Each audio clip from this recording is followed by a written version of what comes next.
Well, welcome back to Gopher's Workshop. I'm your host, Aaron, and joining me, as always, in this lovely new year is the beautiful Chris.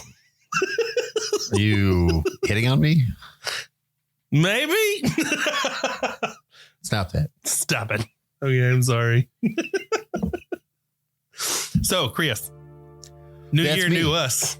Well, new year, working on new us. Still the same old me.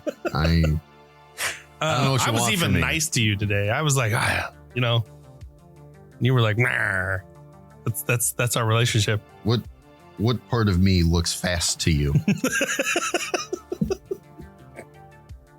You're right. So anyway, so speaking of new us, let's talk about how we can make a new us, because you made it a point to tell me that you wanted this specific episode to talk about a certain thing. I don't know what we're talking about. Uh-huh. So today I want to talk about doubles events or team events. What? Insert So here's where I get to point out a little, is hypocrisy too strong? It might be.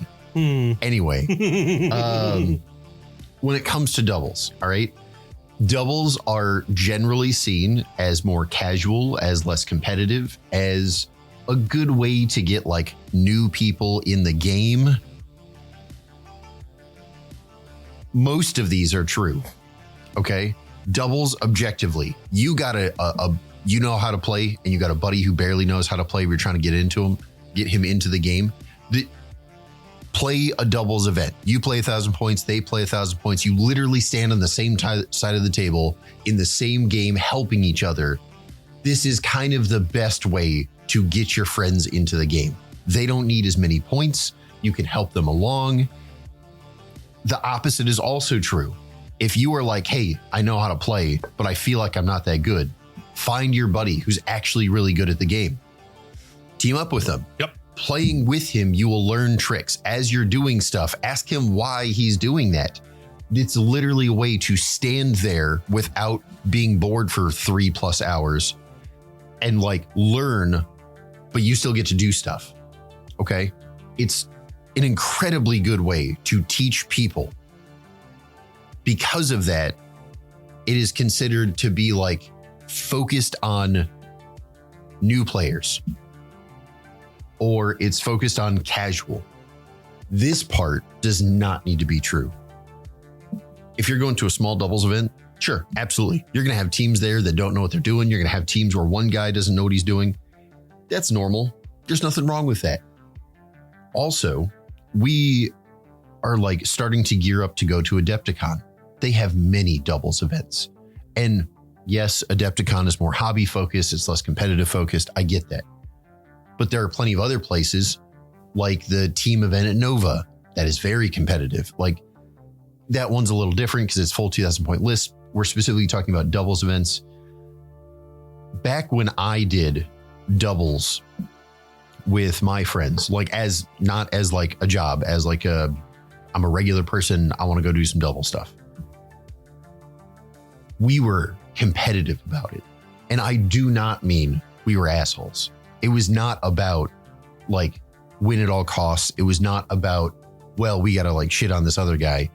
It was, we cared about getting to a level in not just our play, but also in our list building. And this is the thing that I really want to hit on. In our list building that was more competitive despite people assuming it's a casual event. Okay, so where I'm trying to go with this is in doubles events. We hold a doubles event every other month. So we see a lot of doubles team ups. We see a lot of doubles lists. And I'm telling you, almost all of them end up being someone makes 1,000-point list and someone else makes 1,000-point list, and they decide they're going to team up and they play. What part of that seems synergistic? What part of that seems like we are trying to build competitively these lists? It's not. So then you have a small fraction of people who are like, and this is where you get like, if there's a really good player on the team, you'll get one person builds 1,000-point lists. And then the other person says, okay, what's your list? And I'm going to build my list around yours so that I make up for all these like gaps that you have or these weaknesses that your faction has, your list has. And in a 1,000-point list, there's plenty of gaps, right? Like you just don't have enough points to fix all your problems. So that's reasonable. And these lists, these teams, I should say, objectively, they're the ones that do better. But even then, I'm going to say they're still not being that competitive. They're being more competitive. But back when I did doubles, there was no, you build 1,000-point list and I'll build around it. And then together, because I'm building around your list, we'll like get to a better place. It was actively a back and forth of like, me and my teammate had to build stuff together. Same time, same room. There was no, well, you build 1,000-point list. Let me know what you're doing so I know what I need to do. Like, I literally talked to people over this last week alone, several people about like, wow, we're trying to do good at the next doubles in February. So can you look at our list to see if they make sense? And one person handed me their list and they said, what do you think? I don't know how to answer that. What do I think about? Would you look at anyone else's competitive tournament list, look at only 1,000 points of their 2,000 points and be able to say, is this good? No. There is no way. Yes, I understand you're only building 1,000 points and this is all you're building. So to you, this is a complete list. But if you are treating doubles as a more competitive event, that is not your list. Your list is 2,000 points, 1,000 points of the faction you brought and 1,000 points of the faction your buddy brought. And together you both have a 2,000-point list. Neither of you has a 1,000-point list. I don't want to say it's like upsetting. That sounds like rude and maybe condescending. And that's not what I mean. It seems to me that it's more confusing about how people will want to be competitive, how they will go out of their way to ask some judge they know about what they think about their list. And they got a practice game in the other day where they practiced against a 2,000-point list, like a normal single person competitive 2,000 list, not because they thought like that was fair, but just because they're like, no, but we need to get practice games in so that we can get our teamwork up and stuff. Like, this is all great. I love all of that. That is part of being competitive. But how do you do all of that and then shoot yourself in the foot by saying, well, I built 1,000-point list. This is what I'm playing. What are you going to play?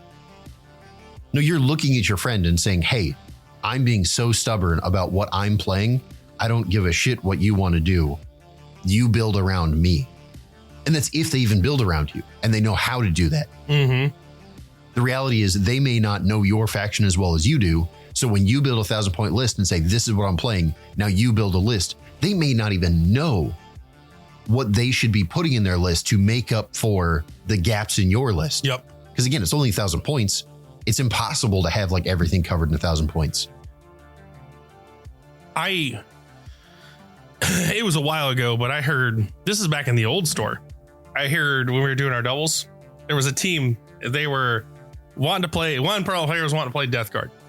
And this was when the new Death Guard Codex came out. And it was like, sure, you get the whole -1 to hit, -1 to wound, and then minus damage, and like all this, it was super good.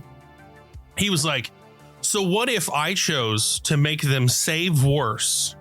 And then you chose units that had high AP volume out of Tau. He goes, would that work? I remember chiming in and going, abso-freaking-lutely.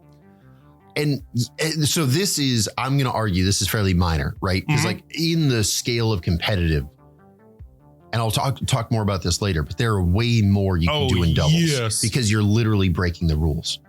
But yes, this is a good example of like the core concept of I'm going to build my list. Before I put a single unit in my list, what factions work together? What factions can we come up with a combo that synergizes in a way that will get us an advantage? Immediately, you are in a way better position than the average doubles player. Yeah. Because the average double player says, I'm going to play Custodes and you're going to play Tyranids. And you build a list, I'll build a list, and then we'll make it work. Like, that's your average player. They didn't care about do the factions work together despite owning 3 different factions so you could flex. They just decided that's what I'm doing. They didn't care about what's going in the list. They didn't care about what is the total list between both of us need in order to have the answers when we're said and done. Again, your average player just builds a 1,000-point list of what they think would be good, of what they want to play, and then they just send it and assume that it's going to be good enough. Yep. And that's just one example of a many of times I've seen in the shop. Like, I say many, it's not nearly enough for people who say, I want to be competitive in doubles. It's not nearly enough. I agree. We hear it all the time, but there are many examples of they're trying to synergize. Like with the Guard and Custodes that we had, the Guard and Custodes team. Yep. It was mostly tanks from the Guard. And the Custodes were just there to sit on objectives because they arguably were tough enough to do that. They did pretty damn well. Right. And again, while that totally worked, right? They had a good event. They did well. No complaints. I'm going to still argue a lot of that was based upon them reasonably building together. Yeah. But not actually building together. It was some amount of, we have a good game plan. Yep. And then they made good tactical choices.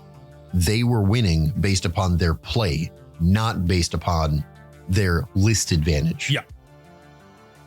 So, okay. Give me a good example of list advantage. There are an almost infinite number of them. Okay. So let's start by saying, if I give any examples, I am not saying these are like the top 3. I'm not saying these are what's available to you. Why aren't you doing these? There are, again, so many factions in the game. There's an almost infinite number of combinations that you could play and find a cool synergy with. But as some examples, absolutely, you've got people joke about leadership not being relevant. Okay, well, it turns out if you play a Chaos Knights where they do a bunch of battle shock tests and they get bonuses for you being battle shocked, and that effectively means they're fucking with your OC. Why not mix them with Tyranids who have an innate army rule of Shadow in the Warp? Why not mix them with Tyranids who also have Neurolictors that force additional battle shocks, that give additional benefits if you're battle shocked? Like, it turns out you could have the Chaos Knights forcing a unit to take a battle shock like 2 or 3 times until it fails. And then because of that, the Tyranids get +1 to wound. But there's, again, this is like one example, and I'm choosing one of the worst examples of like trying to play with leadership is notoriously considered bad. It's actually not terrible right now. It's just hard to do. It already exists because in doubles, you get to break the game. The number of people during the last doubles back in December, the number of people I had like just over the moon about asking me questions like, wait, so if I take Gilliman, so we get double oath, and then he takes the new Canik Var detachment, could we have like 3 different oaths at the same time? I said, depending on which target you shoot at, let's say you shoot at another Gilliman or maybe even a Celestine, because they stand back up, you could have 4 oaths at the same time. That's nasty. Is it even relevant? Probably not. But also, again, you objectively get to break the rules, which means doubles could, in theory, and kind of actuality, could be a more powerful format than regular 40K. Regular 40K has an almost constant, like at least quarterly points update, right? Yeah. It has an almost constant level of we're trying to balance the game. We're trying to keep the craziness under wraps just enough that things feel fair all the time. It does that via the rules restrictions. And the main restriction is list building. Whether you call that via points, whether you call that via, but now Space Marines can't ally in Eldar, like doubles you can. Objectively, you can. That's the whole point. For some of you have played for a long time, and some of you haven't. But back in the I don't want to say heyday because it was not good, but back in the Wild West of 40K, known as 7th edition, the entire game was imbalanced. And depending on which part of 7th edition you're talking about, I would argue part of 7th edition was probably the most imbalanced the game has ever been. It was awful. And the argument was it was okay because if everything is broken, then we're all broken together, which wasn't true at all. If everything was broken, it means this month, what's the newest broken thing? Play that. And then the month after, we get a different Decurion detachment, and now it's the most broken thing. So we all play that. Like, it was not good. But also, there was an allied matrix. There was a way that you could ally literally any faction with any other faction. It required an entire rubric, like a Excel grid squares. I'm not even joking. But again, you could do it. But even during that allied matrix, there was like, if these factions don't like each other, team up, then they have to stay like far enough apart from each other, or you have to like roll a test, or they like freeze in place because they don't trust the guy next to them. Like, there was real risk in allying in certain things because they didn't like each other. You know what exists in doubles right now? All of those same allied combos with no negatives. Depending on which doubles event you go to, because there is some variation in the rules, since there is no official GW doubles rules. Yeah. So there's some variation here. So you kind of have to pay attention to what event you're going to. But some events allow you to even cross lists. Like, no, you take an impulsor. I'm going to take a unit to go inside the impulsor. They're in separate lists. They're arguably considered different Space Marine sub-factions, but they're allowed to go in each other's transport because we're both Marines, and our doubles event said Marines are Marines. So that's how it works, because you're a single 2,000 point list once you start playing. Again, an almost infinite number of combos. You've even told me about some of them where they're like, you can, like, you've seen like Death Guard transports be utilized to carry like regular Chaos Marines, or yeah. Again, that's like wholly different codexes being allowed to ride in transports specifically because the codexes had the right keywords, or the data sheets had the right keywords for transport and stuff. Again, it's not that the like transport data sheet was written poorly. It was written under the assumption that the first page of the codex that said, if you were playing in this codex, you can only pull from this codex, is true. Why did we need to make the transport restrictive? It's already restricted. Again, you go to doubles, you're objectively breaking the rules now. Legally, but you're breaking the rules.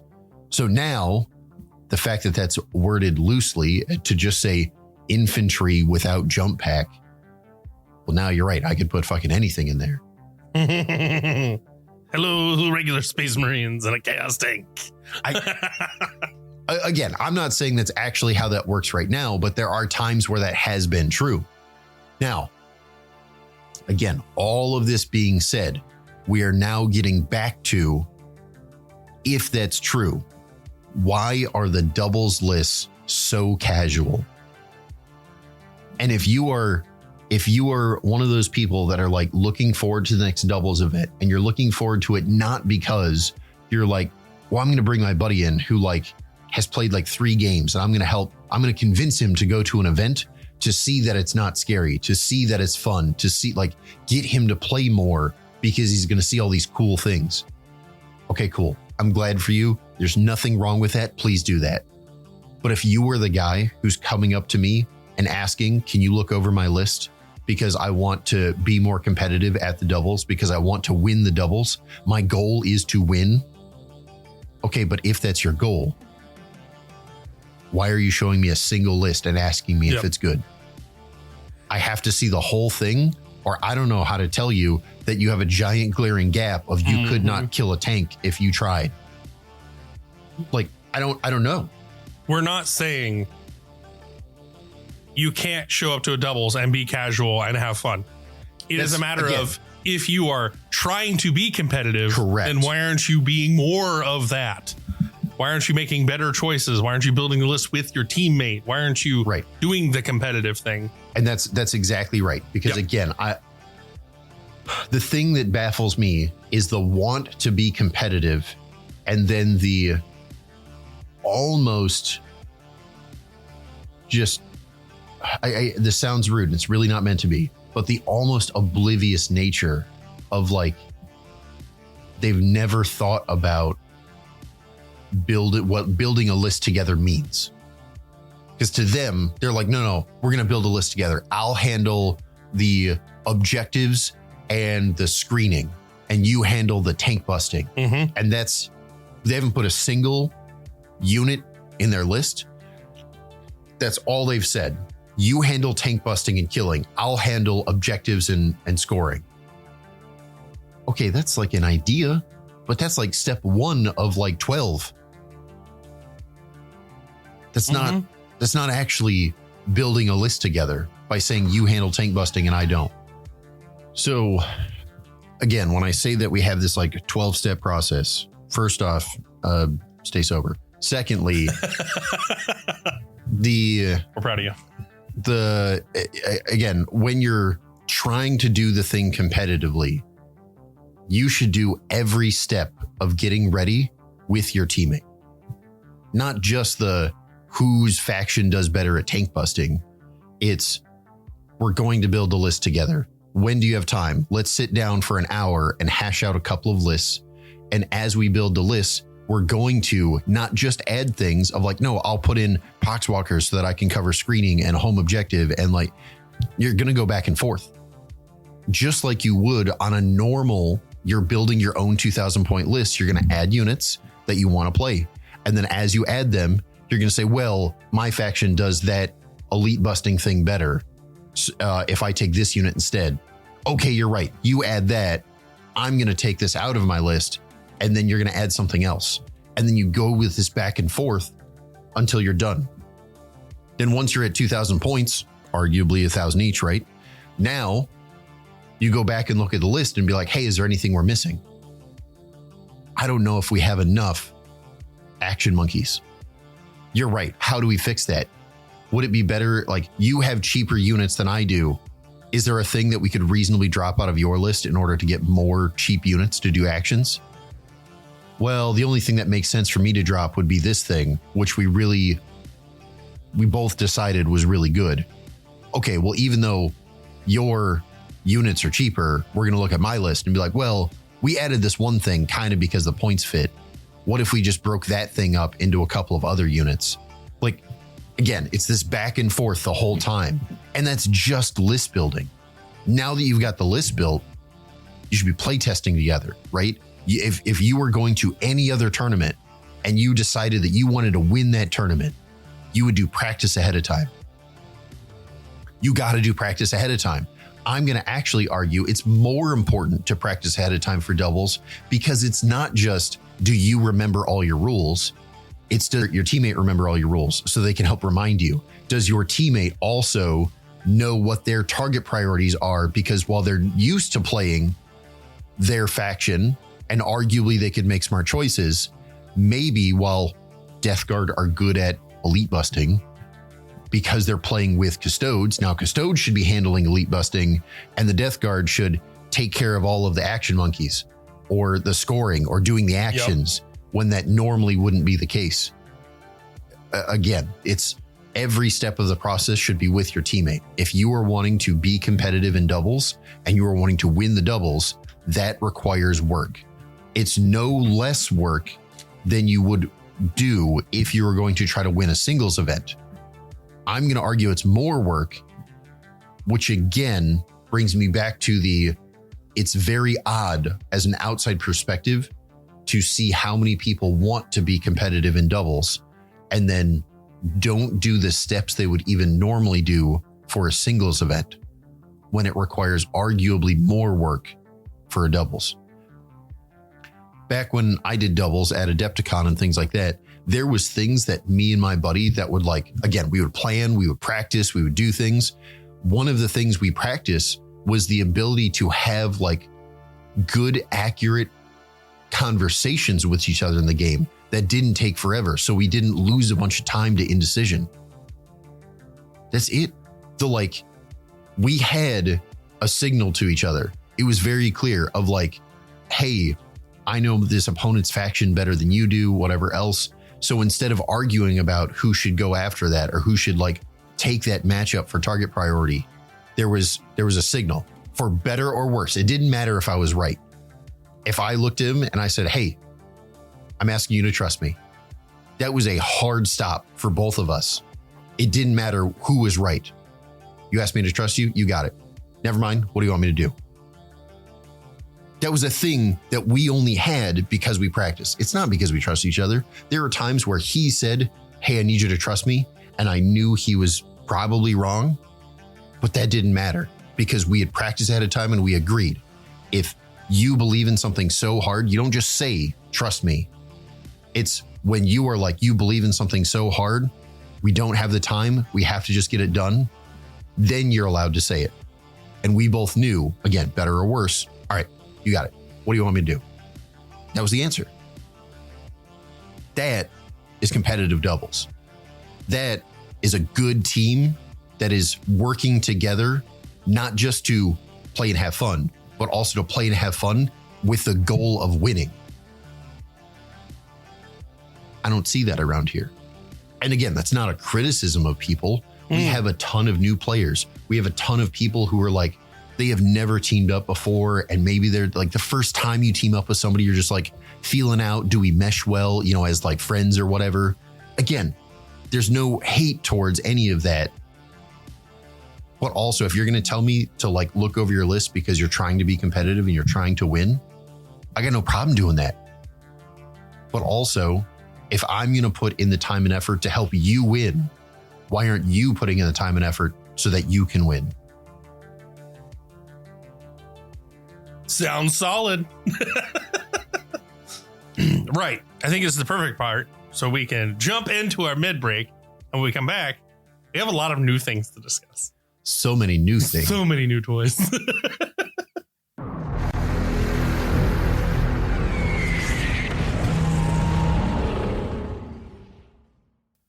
But here we are, Chris. It's the middle of the show. Call me Malcolm. That's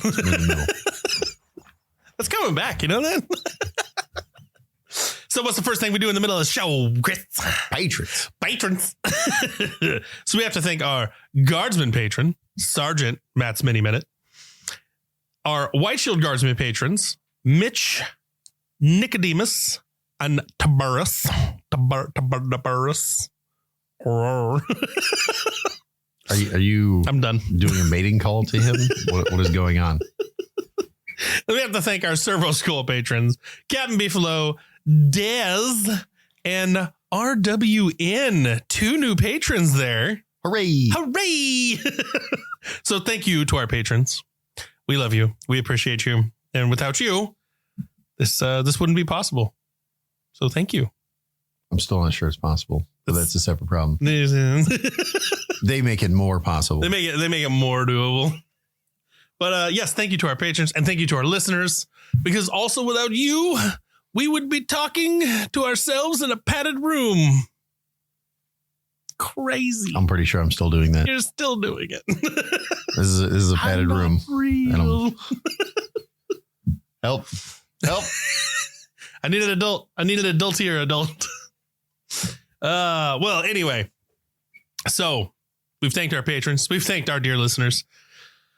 Yes. So we got a lot. Just a lot thrown at us at once. Just like, okay. They were like, so hey, it's January. Good news and bad news. I want to warn people now. There's a problem when they throw this much stuff at us.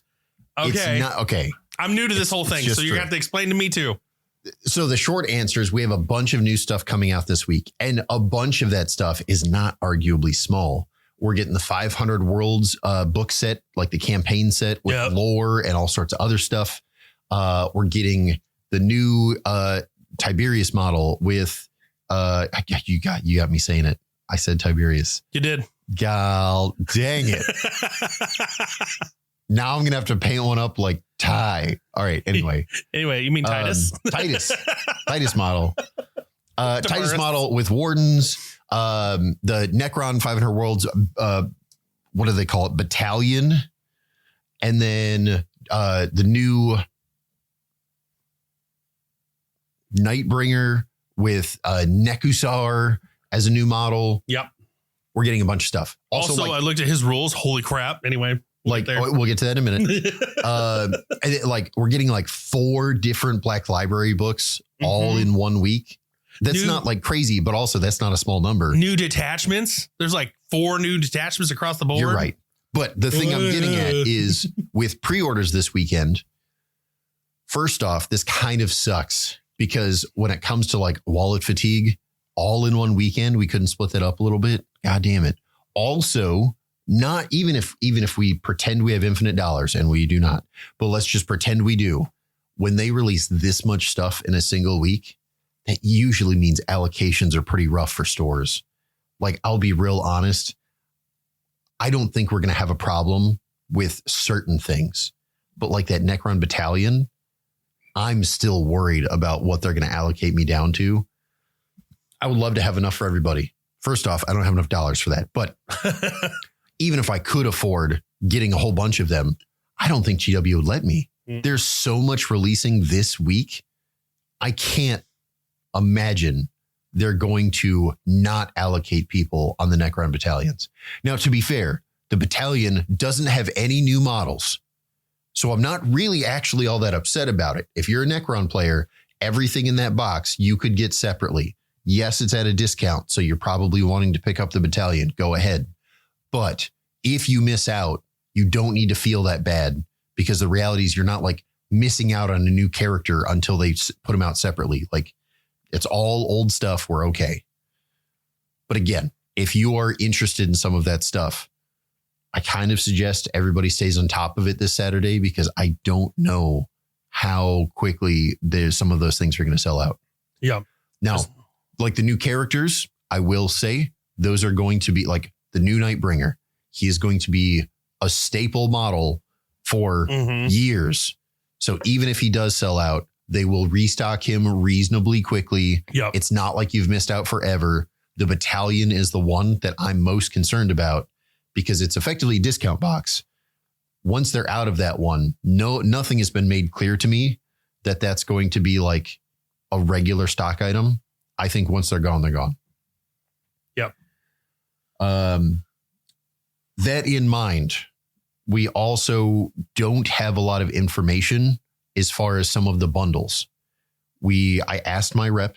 I got no good information. Are you talking about like the battle forces that are? No. So for this week's releases, the bundles themselves. Yeah, so Titus and the Wardens come together in a single box. Mm-hmm. It is assumed they're going to break them up at some point. But when I talked to my rep, he says we have no information that that's in the pipeline anywhere, which means that might not actually be true. It may end up being like the Judy with the company Yeah. heroes. So I have Or the- no idea yeah, if the they're one going to box. sell those things separately. That goes the same for somebody asked me, a customer asked me the other day about, can we get the 500 Worlds book set? But I just want like one of the books. They just want the lore book. Are they going to sell that separately at some point? I got to be honest. I think the answer is no. I don't know. My rep said he has no idea. And while it's just lore, so it makes sense that they should, the reality is it's effectively a campaign book. Yeah. While there is lore, it's effectively a campaign book. And I don't normally like Psychic Awakening or some of the other stuff. They've never long printed that. It didn't matter that Psychic Awakening had lore in it. Yeah. They don't exist anymore. So I don't think some of this stuff is going to be one and done. We've it had kinda a sucks. lot of things that have been box locked before. It's not so much that it's like, oh my God, but there are certain things like we've discussed it. The suppressors are box locked at the moment. Yep. They've been box locked for years. The Judiciaire or the Judicar, or I Yep. can never remember his name, but Judy's been box locked for years. And he's been box locked between a few different boxes now, but still box locked. You can only get them in certain staples boxes. I just had an idea. Uh-oh. Can we 3D print like a Judge Dredd head and then put it on Judy so it could be Judge Judy? Gotta hate you. Because now I want to do it. Anyway, Dung, dung. oh, you're right. We're going to have to change the sword to like a big mallet that's Yeah. painted like wood. Yeah. Just like a big gavel. God dang it. All right. Anyway. Power mallet. Anyway, so anyway, yes, all of these things are not new to us. Kind of sucks, but keep your eyes peeled. Yeah. And I want to be clear to everybody. Part of me saying this isn't to like, hey, you guys should go panic buy. I'm wanting to be very clear of like, if this is a thing you're interested in and you know you want it for sure, then you should stay on top of it. Yeah. Again, the battalion, while it is a discount box and discounts are great, there is nothing new in there. If you're unsure if you want that box because of the price, if you're unsure if you want all those units, maybe you just want some of them, you do not need to get that. Yes, it's going to be short printed. Yes, it's probably going to sell it quickly. No, you do not need to panic buy. It is not necessarily worth it. You do not need to panic buy Nightbringer. If you are not sure if you want him because you don't have him on a list yet, yes, he's cool, but also he's going to be available for a long time. There's no need to panic buy. I'm not telling everyone to panic. I'm just saying if you know for sure that you are interested in the releases this weekend, you're going to want to be timely about your purchases. Yeah. Now, the thing I will say, if you're going to make those purchases, please feel free to check out my website. I've got 15% off. Yeah, we do. But 15% off always, all the time. Yep. But again, even if that's the case, right? I would love you guys to purchase from us and support us. We could use the help. Thank you so much. But again, I don't know what I'm going to get allocated to for some of these. So even if we end up selling out or we don't have them available, I totally get it. I'm not, again, there are plenty of other places that give discounts, with the exception of, let's say, 500 Worlds and the Battalion box.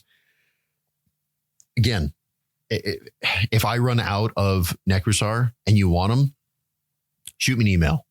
Be a little patient, and I promise you he's a regular stock item. We will get him back in. We will get you the discount.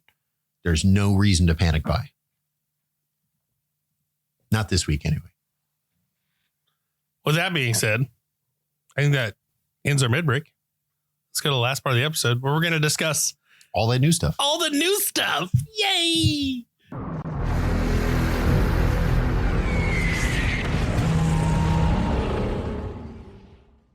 All right, Chris, here we are. Last part of the episode. You ready for this, Space Cowboy? Space robots, excuse me. Sorry, space robots. Space robots and space toilet bowls. Space Terminators. All right, so I'm going to start by saying we have a bunch of new stuff for 500 Worlds. Oh, God, yeah, we do. Very cool. That being said, we have... Okay, so we got, so far, as of recording, we have 4 new data sheets and we have 6 new detachments. Do we get more? Maybe. I don't know. Probably not. We'll see. Today, we're just going to go over data sheets because we already took up most of the episode with some other stuff. Yep. Next week, we'll go over the 6 new detachments. If there's more by then, I'll try to go over those as well. But this way gives me a little time to figure out like best combos and best pairings and the best, real dumb, all the cool stuff. Yeah, I love to hear the dumb. But data sheets, fairly straightforward. I have been sitting on these and discussing these data sheets with some of the guys already. So let's start with most people's current excitement, which is Nightbringer.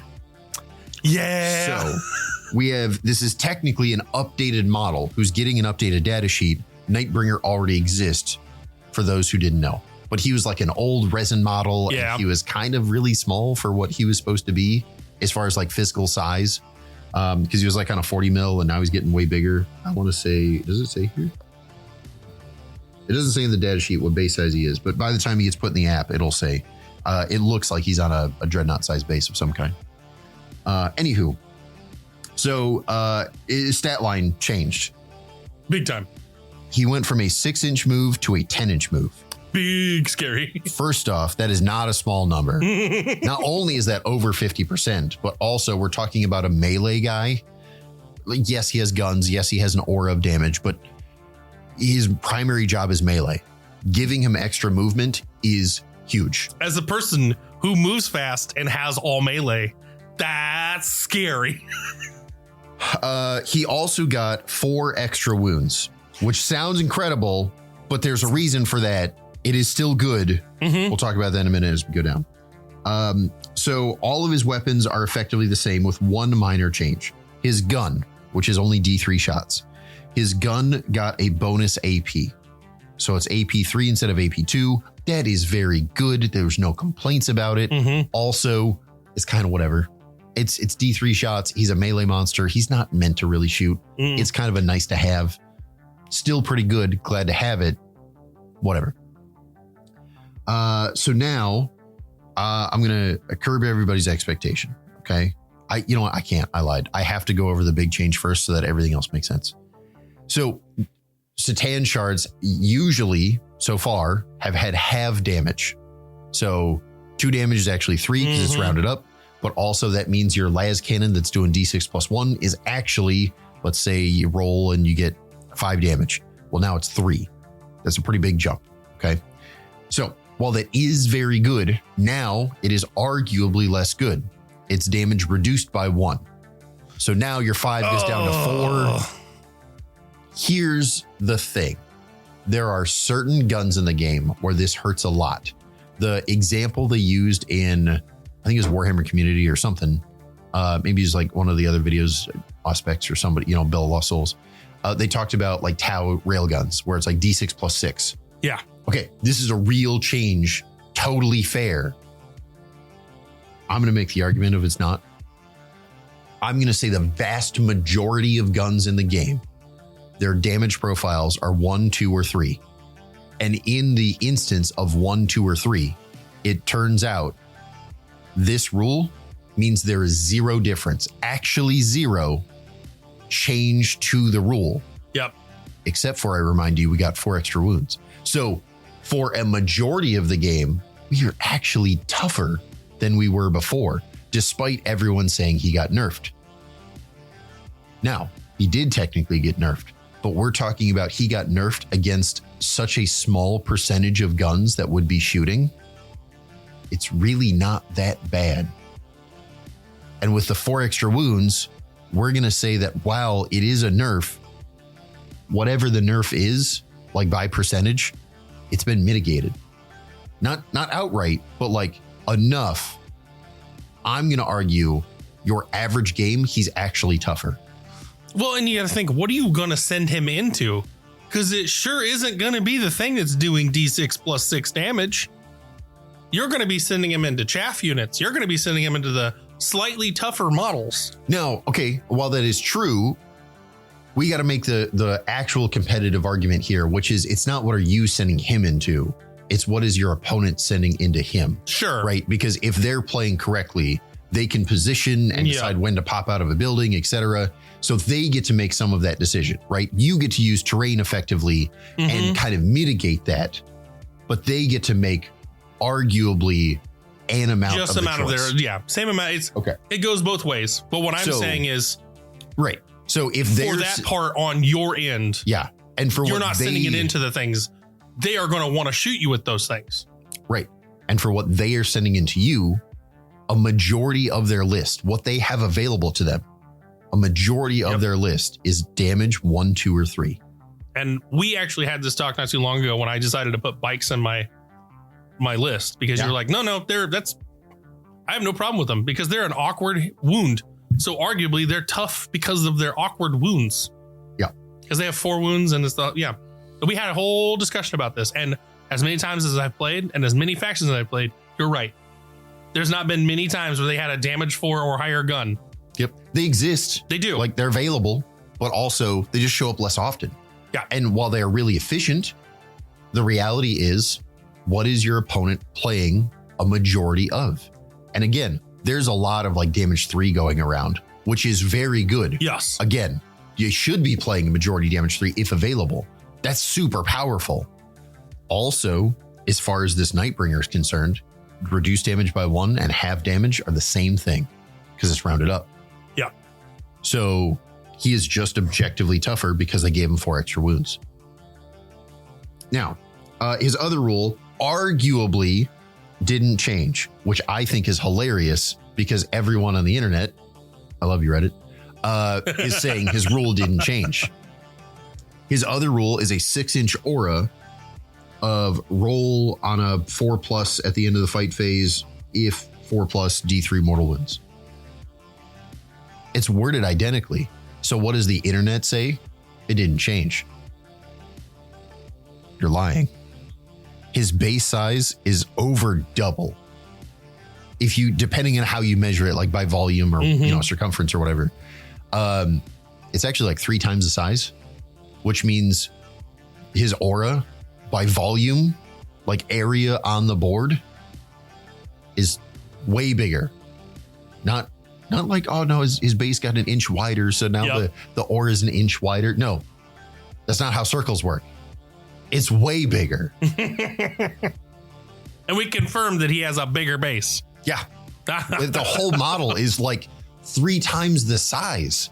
And then the base is getting much bigger. Again, I don't have a confirmation on if it's like an 80 or 100 or a 60 even, but we do know it's getting bigger. And even if it only goes to a 60, which it doesn't actually look like it's a 60, but let's say it is, that's still mathematically like 2 extra inches of like total space because it's an inch on both sides. Yeah. Like, again, circles are weird. I get it. And I know I'm saying numbers and you're like, well, that's not exactly right. But I'm telling you, put a 40 mil base out there, measure 6 inches and like put a dice as to how far out it goes. And then swap the base out, same spot, like put it over top even, a 60 mil base and measure, and you'll find out it's not a little bit bigger. It's way bigger. Anyway, so now here's the thing that I also think is hilarious. The internet is very excited about he gained Deep Strike. Technically, he didn't have it before. First off, I'm going to tell you right now the number of Necron players in the store that have talked to me about, did you see he gained Deep Strike? This is going to be so good. I'm going to put him in Deep Strike and he's going to be amazing now. And why the hell are you putting him in Deep Strike? Do you know how many points he is? His points are going up, which we have those, by the way, just today. How much? He's only going up by 20 points. I got to be honest. I thought it was going to be more. I'm fine with this. Totally fine with it. Of course you are, Necrons. But no, even with him only going up 20 points, that still makes him over 300 because he was over 300 before. He's an expensive model. Playing 300 points down on turn 1 for a unit that isn't some like 3 cheap throwaway units that score you points and they guarantee you, that, you know, this and that for behind enemy lines or whatever else. No, we're talking about your damage dealing, you were down 300 points of damage dealing for at least one turn, probably two, because what are the odds you make a 9-inch charge? I'll tell you, even after you spend a CP with a reroll, it still ain't good. It still ain't even 50%. If you spend a CP on him every game, on turn 2, after rerolls, he is still expected to not make the charge over half of your games. Don't put him in Deep Strike. That's fucking bad. Now, the fact that he gained Deep Strike is actually amazing. But here's why. It's not because you're going to put him into reserves. It's because, you know, that old uppy downy detachment that was like the thing to play for so long? Well, it turns out now he's way better in that detachment. Now you don't need to spam Transcendent Satans because they have Deep Strike. You can take a way scarier Satan in Nightbringer and just uppy downy him. And depending on who goes first, the argument is you get to do it on turn 1. Depending on who goes first, it's better than putting him in Deep Strike because you get him a whole turn earlier. So even if he does fail the charge, at least you're guaranteeing the charge on turn 2 because you have gotten to move and charge and do a thing. Don't put him in Deep Strike. It's fucking bad. Also, he got Deep Strike and that's pretty good. So what about your other model? Okay, so now we got Necrosar. We're going to go over him first before we go over the old Space Marine boys. Oh, you have things to say about them. I do, but whatever. So for starters, Necrosar is a brand new model. Yep. So there's no necessarily comparing. Now, is he a brand new model and like he's never been in the game before? Or correct. Yep. Because his sculpt looks so similar to an old metal model that we just took in to the used models. Okay, so he is based upon what are called Ophidian Destroyers. Okay. So he's like a character version of those guys. What's really funny is because you're talking about old metal models. Do you remember the Canoptic Wraith? Okay, yeah. Okay, so the old Canoptic Wraith basically looked like Ophidian Destroyers. And because of, let's say, lore updates or whatever else, way back in the day, we had these Wraiths that looked like Ophidian Destroyers, but everything about their like lore and data sheets and whatever else basically said they were Canoptic Wraith. So then we got, well, you know, that's not accurate. We got Canoptic Wraith. Now that they're little robot guys that aren't actually Necrons. Okay, now they look like robot guys that aren't actually Necrons. And Ophidian Destroyers are effectively actual Necron guys that wanted the mobility, the like aesthetic, the whatever, the lethality of the Wraith. So blah, blah, blah, blah, blah. Old metal model, weird story. No one cares. So Thanks, now Grandpa. we have the Necrosar, a Mentor. I don't know how to say his last name. He probably doesn't know how to say his last name. Again, we don't really have a thing to compare him to because he's effectively brand new. Okay, so now here's some information. We're going to start with he's a baby monster. He actually is infantry, not a monster. Pretty cool. But he has movement 10 again. Love that. He's toughness 8. That's pretty impressive for a character. 3 up save, 4 up invul. Pretty good. 9 wounds. Yeah. It's starting to feel like he's got a Primarch data sheet. I don't have a problem with this, except for I'm a little confused because we already had Illuminar Xeris, which I thought was our Necron Primarch. Interesting. Moving on. So then we'll go over some of his abilities. The very first one is if he's within 3 inches of another Destroyer cult model. Now, I want to point out this is very specific. We have Destroyer cult models in Necrons, but we don't actually have a ton of them. We have several. It's not like we only have one, but we don't have a ton.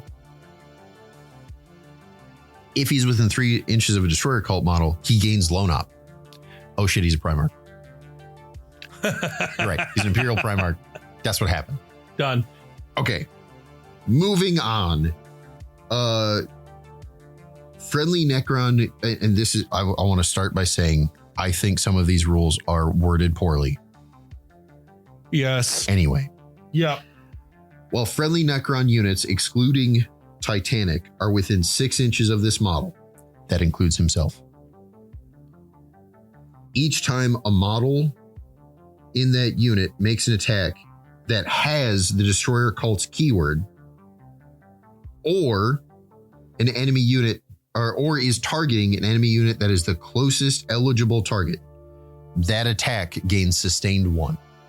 Okay, so he has sustained 1. He has sustained 1, period. All Destroyer Cults within 6 of him have sustained 1. He gives sustained 1 to non-Destroyer Cults, but only if they're targeting the closest enemy unit. Closest eligible enemy unit, I should say. Okay, this is pretty good.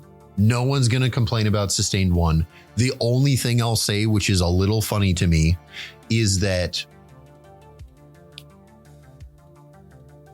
there is a lot of sustained 2 in Necrons. Basically, almost every gun in Necrons either has lethal hits because it's gauze, or it has sustained 2 because it's Tesla.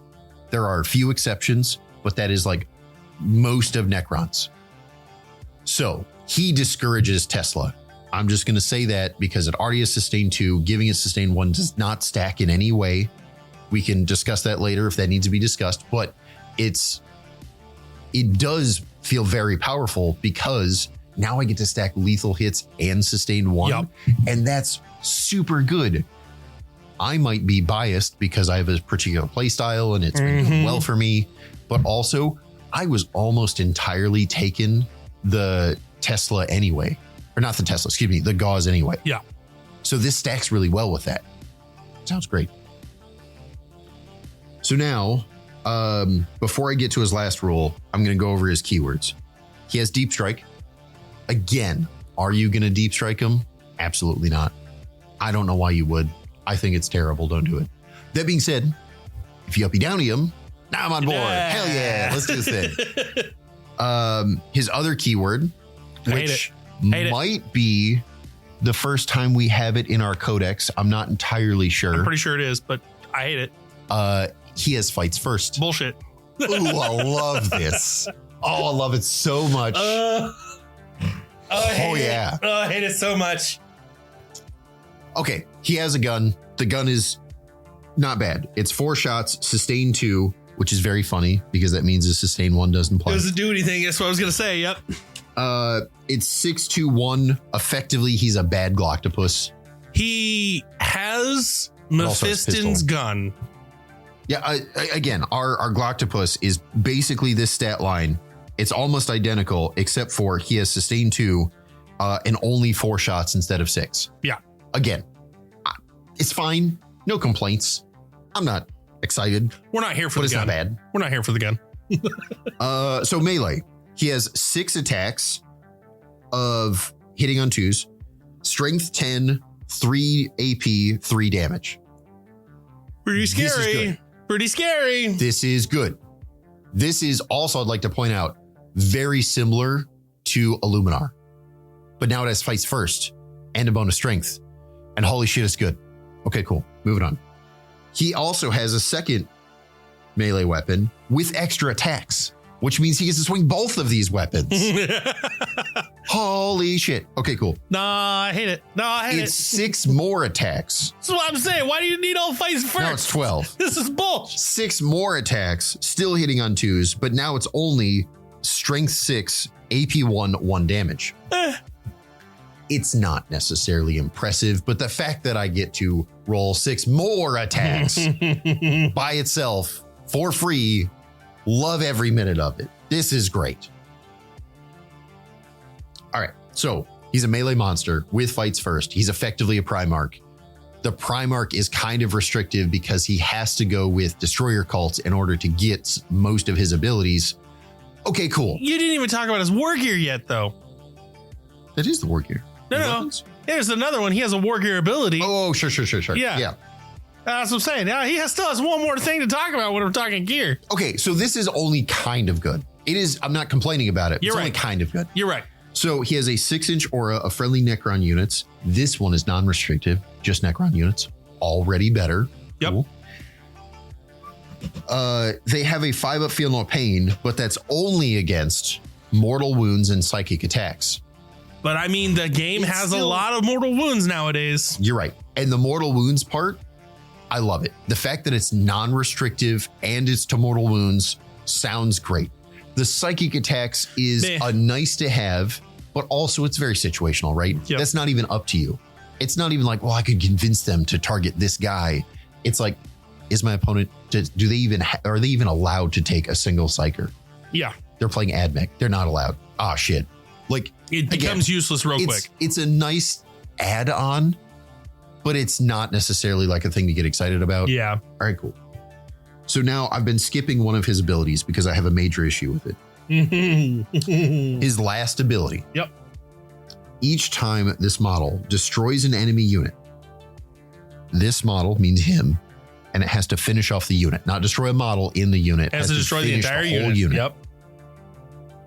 Select one other friendly destroyer cult unit within 9. Until the end of the phase, each time a model in that unit makes an attack, you get to re-roll wound rolls of 1. This is very situational, and it is also almost not even gonna happen. That's my issue. It's not that it's situational, it's that it's so restrictive, it's almost not even worth tracking. Is it going to show up at some point? Absolutely. Is it going to show up in such a way that it makes some amount of difference? Again, absolutely. But also, holy shit, are we like, again, his gun is very mediocre, which means while it talks about destroys a unit in a phase, the reality is it's not happening in the shooting phase. Yeah. Even if you wombo combo with these guys are shooting first and we whittle them down and we get lucky to where there's one guy left and then he can finish them off, we're still talking about we had to shoot all the other stuff first. Is there even a target left that is relevant to give rerolls to? To me, this feels much like the Mephiston ability of if they battle shock, they don't get to move. Half the time things are dead when you throw Mephiston into it, or they're not going to leave you anyway. Like, yeah. So again, it feels very much can it happen? Yes. Will it happen a lot? No. Part of my issue is that it's just too restrictive, right? Yeah. We're talking about, I don't want to complain about certain things, right? It's a 9-inch aura. First off, his Necrons, that's usually big. 3 or 6. I don't want to complain about the 9-inch part. That sounds pretty great. But it's restricted to Destroyer Cult, which again, I don't want to complain about. That's on theme. But then it's restricted to like a single model till end of phase. So help me, I'm wombo combo in here. Why can't you at least say till end of turn so that I could wombo combo and force via my choices to barely kill a guy in the shooting phase so that I could give that unit rerolls in the fight phase so that I could send them to go fight and like still feel like they're getting something. Like, again, it's like 4 different restrictions because it's not even like a 9-inch aura. It's 1 unit within a 9-inch aura. I'm not trying to ask for the moon here, but also it's so restrictive.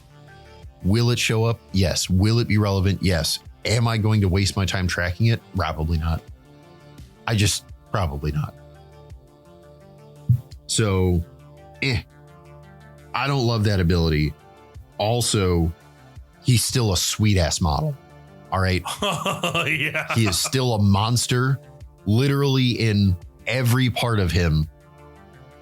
He is good in melee. He is reasonably tough. He is just incredible. And then we gave him fights first because we really hate that guy. Right? I love to hate him. Now, we talked before about points. So for the points changes, we have several points changes to the Satan shards. Part of this is funny to me. We'll talk about the detachments later, but all the Satan got upped in points because of the detachment. Yeah. Not because they've changed. So far, the only data sheet change that we know of is Nightbringer. And there's an argument here to, is this points update because of the detachment and Nightbringer's going to different points update when his detachment his data sheet becomes real? Maybe. Probably not, but maybe. But Nightbringer specifically, I said 20 earlier. Deceiver went up 20. Oh. Nightbringer went up 10. Now he's 315. Still over 300. Again, The point is still relevant. Despite what the internet's saying, I think he's actually tougher than he was before. I'm in love with this. I got no problems. Super happy. But again, all the Satan shards went up by 10 points. Deceiver went up by 20. I don't currently see a points for the new model. I'm sure they will update that and get that in here at some point. Oh no, I lied. It is here, but it's not in red, despite being new. I love this. Missing the mark. He is 165 points. Ouch. Nope. There's no complaints. First off, I mentioned, despite having surprisingly restrictive rules, he is basically an Imperial Primarch with no synergy. He's an Imperial Primarch monster in both durability and damage. Yeah. He just doesn't have the like crazy synergy that Gilliman gives out with double oath and CP reduction. And like, he doesn't have crazy synergy, but also he is absolutely huge and scary. At 165, super happy with that. 165 is also the same points as Illuminar. And while Illuminar is all right, Illuminar is less scary as far as damage output, but he has incredible synergy with giving out bonus AP to all the battle line and reducing AP to all the battle line. Like, again, I might even still argue that in most cases, Illuminar is better for 165, but they're both pretty reasonable. Okay. I guess I'm comparing him to what I have in Space Marines. At 165, I'm like, ugh. But okay, if it's all that, the Luminar and everything else, absolutely, 165 is insanely good. While we're talking about point changes, a thing they tried to slip under the radar, so I'm going to do the same, is for who knows what reason, Chaos Space Marine Raptors got more expensive. Don't know. I love how you're like, oh, also, by the way, they did the thing. You're welcome. I told you. I have no idea why, and I'm sure someone's going to comment about like, oh, this thing happened, but also their only changes have been to Satan and the brand new models. And then randomly Raptors. And then randomly Raptors. I'm sure there's a reason for it, but also I was like scrolling through and saw red and I'm like, I don't know what, why? Okay. So other data sheets. Now we get to talk about Titus. He's good, but not for the reasons everybody thinks. Okay, so Titus is incredibly good. Okay, no complaints. Titus is good. I'm happy. But also, it's very funny to me about how people are like, oh, I'm going to do this with him, or I'm going to do that. And I'm like, why? Okay. So to start with, he's effectively a captain. His stat line is not that special per se. Yeah. But that's strictly a stat line, right? We're taking him for his abilities, not a stat line. The main difference to his stat line, arguably, compared to other people, is that he has a 5-up feel no pain. So despite being still T4, still a 6-inch move, a 3-up armor, 4-pit, like he's a regular captain, but he's a 5-up feel no pain. So he is arguably tougher than regular captains. Mm-hmm. He's still probably less tough than like a Gravis captain, but you know, that's fine. He's pretty good. Now, again, he has guns. The guns don't matter. We're ignoring them. It's just not worth it. It's no different than a regular Space Marine captain's gun. Yep. I mean, hits on 2s like regular captains. Yep. No one cares. Melee. Mastercrafted chainsword. That in itself shouldn't be impressive. He is a named captain, so he has 8 attacks. Pretty decent. Hits on 2s, that's regular captain stuff. Strength 5, AP 1, 2 damage. That's regular stuff. We're not impressed. What's that mastercrafted mean, though? That means it has anti-infantry 2 plus. Okay, There's pretty the impression. good. That's the impressive. Found it. I love that. So he is a little melee monster, so long as he's fighting infantry, right? Strength 5 against non-infantry. He's probably winning on 5s. It's not impressive, right? It's not that it's bad. He's still 8 attacks at 2 damage apiece. Like it's not bad, but also the amount of damage he puts out is acceptable, but not impressive. And then the minute you fight infantry, instead of literally anything else, it goes from being like decent to holy cow, that's a lot. And then you have to tailor that with his first ability. Yep. So his first ability says weapons equipped by models in this model's unit. So that includes himself, but also everybody else. What I find interesting, this doesn't say while leading. Cool. I'm gonna be upset about that later. You're right. He gives themselves the same one. Gives them all sustained 1, which means it's not anti-infantry 2 plus. It's sustained 1 with anti-infantry 2 plus. You're right. So 8 attacks isn't 8 attacks. It's 8 attacks probably after the hit roll because you miss 1, but also you get sustained on at least 1. So we're back to I got 8 attacks. You can't stop me. That's pretty good. All right. His second ability, which this is what the internet is going to lose their mind about.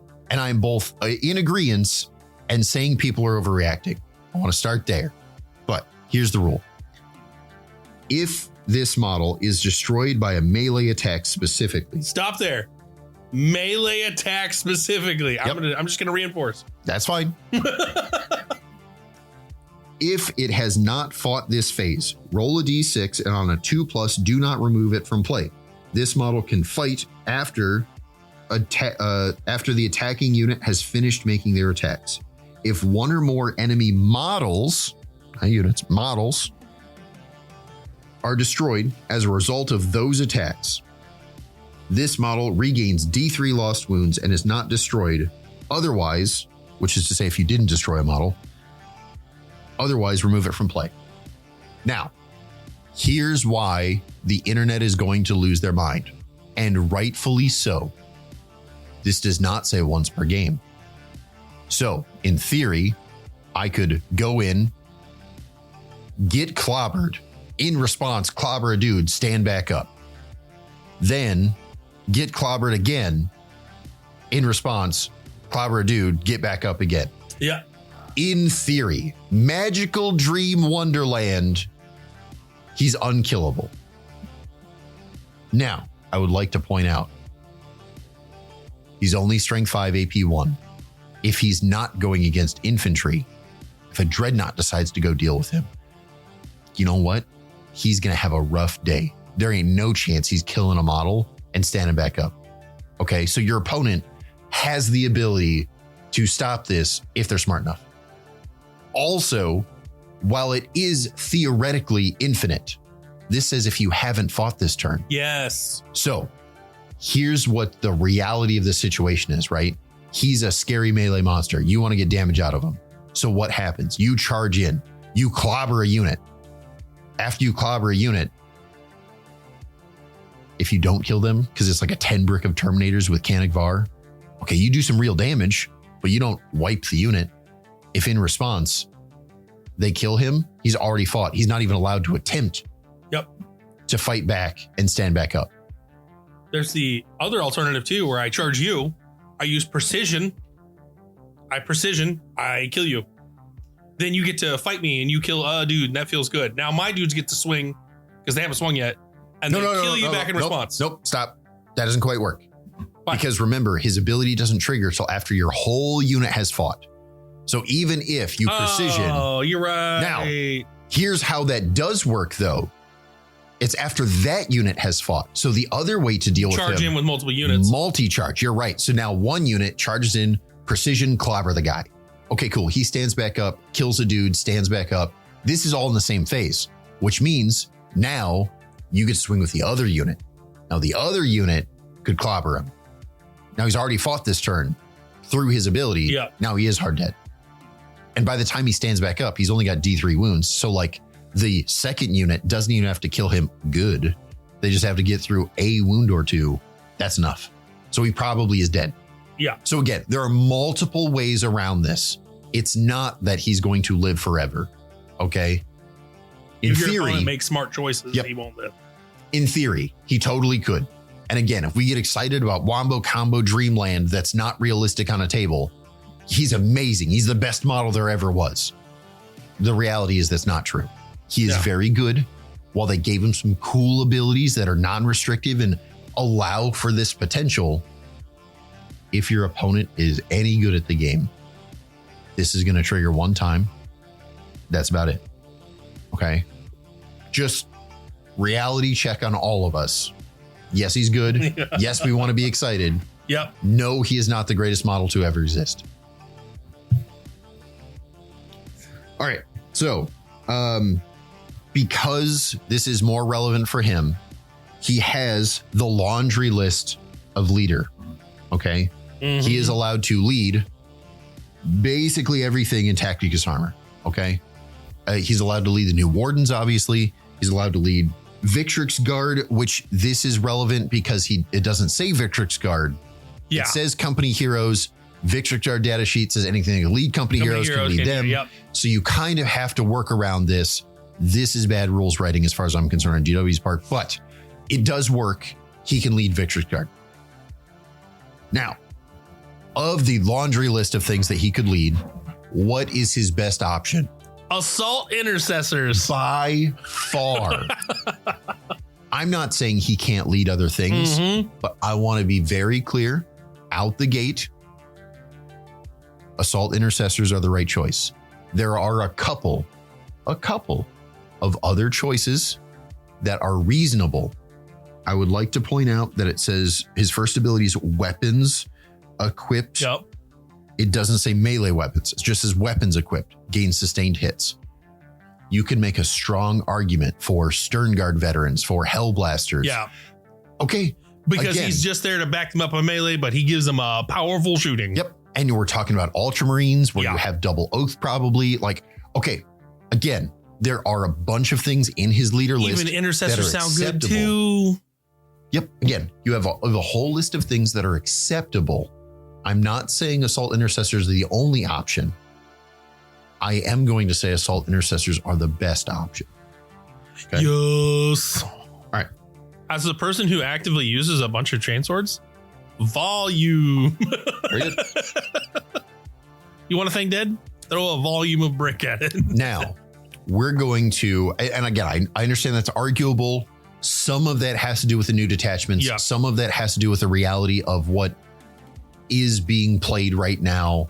So maybe my opinion could change on that later. You still get choice. The answer is yes. You still get choice. We're not saying there's only one choice. We're just saying statistically and looking at things, this seems like a really good one. Now we get to end on a low note. Good. I hate that. When we were talking about this, I just want to say I tried to be the hype guy for these guys.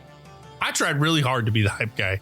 And every time you looked at me and went, yeah, but, and I just, all right, I'm gonna let you talk about them. Our last data sheet is the Wardens of Ultramar. Mm-hmm. All of us want to be excited. I get it. If you're excited about these sweet looking models, I'm on board, buddy. They're sweet looking models. Have fun with them. Have a great time. If we are on this tactics podcast talking about competitive tactics, this data sheet sucks. There's a huge flaw in it. Can I just say the big first flaw? Sure. For me personally, it specifically says this unit cannot join an attached unit. And only Captain Titus can lead this unit. We had a discussion, right? This unit can be a part of the same unit the Captain of Titus is leading, right? Yeah. But the minute you precision out Captain Titus, they have to split. No. Okay, so it's not exactly how that works. Okay. Because they are specifically, because they have a leader list as well. Yeah. So they are specifically kind of attaching to the unit. Then Captain Titus is allowed to attach to them. So yes, it's confusing. I understand. Yeah. That's not necessarily the problem with them, though it is confusing. So there's going to be arguments about that. You're absolutely right. You're right. First off, the first drawback is you're a Marine player. And depending on what you attach them to, this very quickly makes the unit T3. Why? So that was second problem for me, but yes. Mm-hmm. That's my first problem. I'm a Space Marine player, and I get that there's regular humans in this, but also, why did we decide it was going to be 4 and 2 so that we're guaranteed to be T3? Make it 3 and 3, man. Like, at least then it's T4. Anyway, it is a mixed bag of weapons and guns, and the short answer is specifically the Blade Guard guy is very impressive. Love him. Beyond that, there's some stuff in here, but it all feels incidental. Now, that's not a problem though, because while it is incidental, this is a company hero style unit that is allowed to be attached to an additional unit of what you actually care about. So we don't necessarily need damage output. We need cool abilities. All right, let's take a look at what we got. The first one says, as long as the Ancient is alive, specifically that model, you get to add one to the OC of models in this unit, as well as Captain Titus, and improve the leadership by 1. Why do I have an Ancient in a unit that says that unit gets bonus OC, but not every model in the unit, just these specific models? What kind of banner are you running? Also, this just adds to the laundry list of confusion for this unit. Correct. So I'm already confused whether or not I can exist. Now let me add extra confusion onto which models get the bonus OC. Okay, so it says in this unit, so it does apply to everybody. But again, why are we adding extra steps? Why are we adding extra steps? Like it's worded poorly. And while it does apply to everybody, it just, again, it feels confusing, feels convoluted, whatever. That's our first ability. This is not worth it. I could take a regular ass Ancient without any of the restrictions. You're right. Why am I taking this for that? So, second ability. After both players have deployed their armies, if this unit is on the battlefield or in a transport, select up to 3 Astartes units from your army and redeploy them. When doing so, you can put them into strategic reserves, regardless of how many strategic reserves you already have. Now, we already have this ability, sort of, with the Phobos Captain. Again, why am I taking this unit? It's not worth it. But this ability is technically better. Here's why to take it. It just says Astartes units.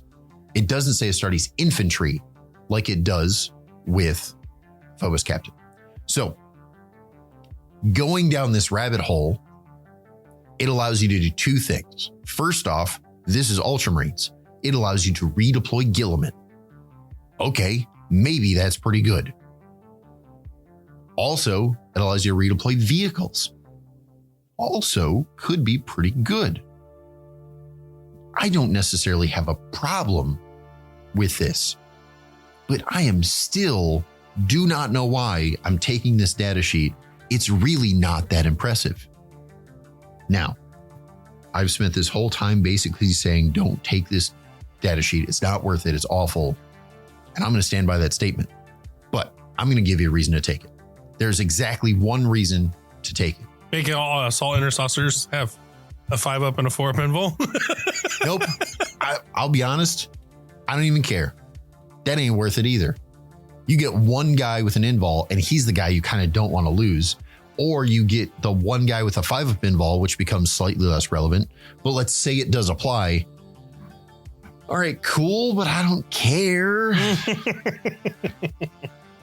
Here's why you take them.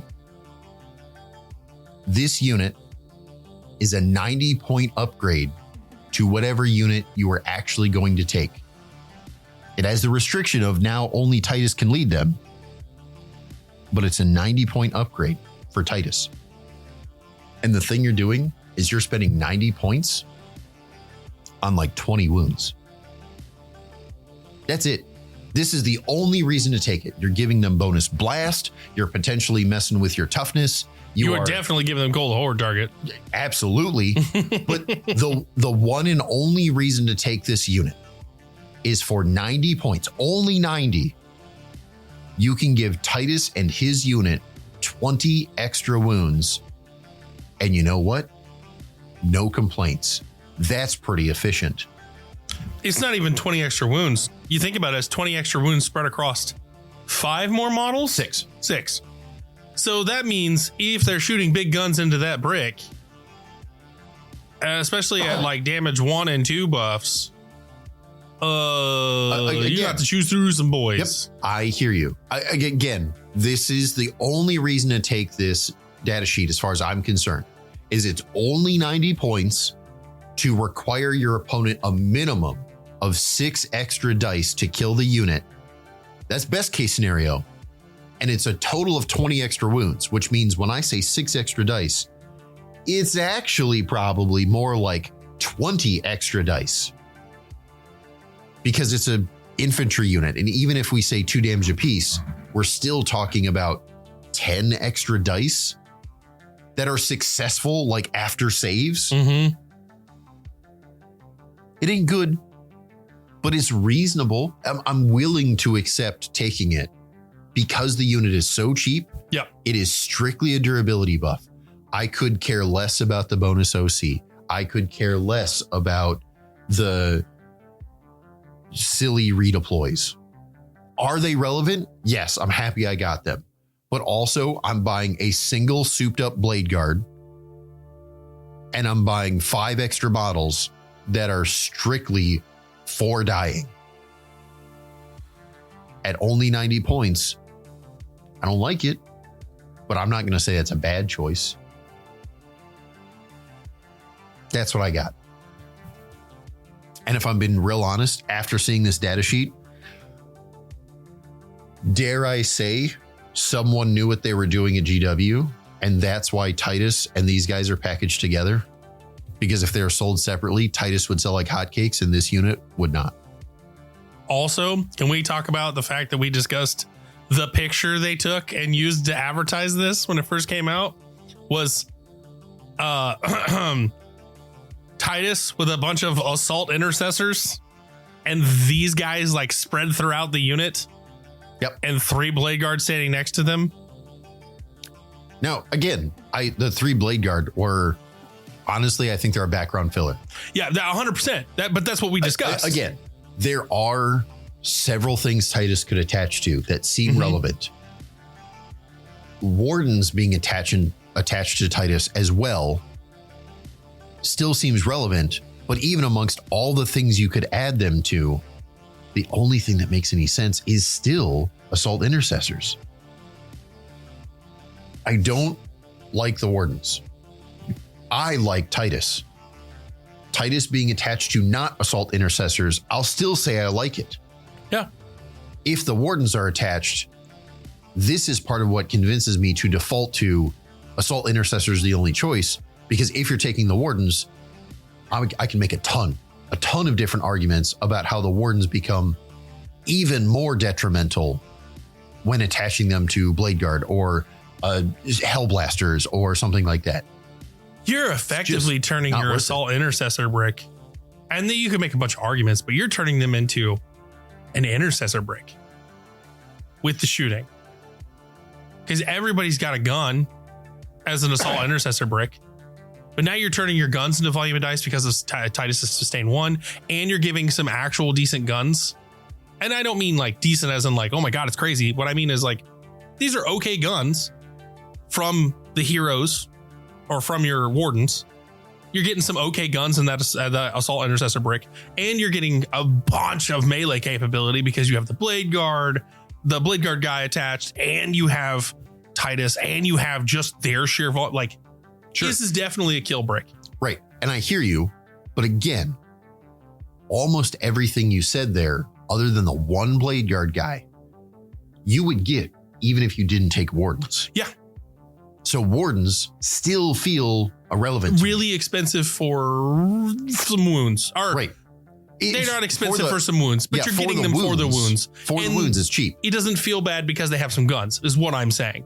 They have some guns, they add to it. They get sustained now because Titus is there, and like, it doesn't feel bad. And now my Assault Intercessor brick really feels like a very scary shooting and melee threat. But again, it doesn't. As much as all that's necessary. true, I would happily take Titus.